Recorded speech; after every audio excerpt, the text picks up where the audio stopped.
Nanood na naman ako sa Facebook. Grabe. Hindi ko kayang panoorin.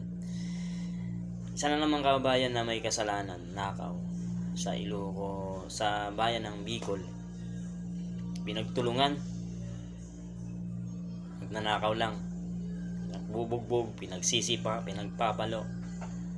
Ito lang masabi ko sa inyo kung mapanood man to.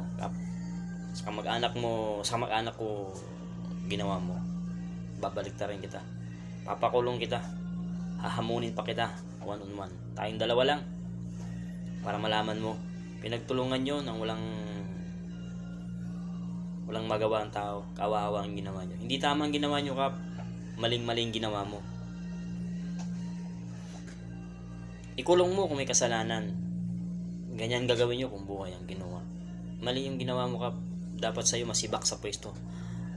At yung mga kasamahan mo, dapat lahat kayo masibak. Sinasamantalan yung kapangyarihan nyo. Kung ako lang, hahamunin kita ng one on one eh. Suntukan na lang tayong dalawa. Nakakaawa yung ginawa nyo eh. Hindi tama ang ginawa nyo sa tao. Nakaw lang, babaw na kaso. Ikulong nyo.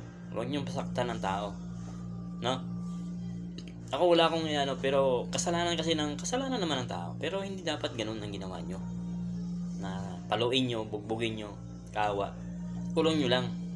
Hindi naman buhay ang kinuha ng tao eh. Di ba?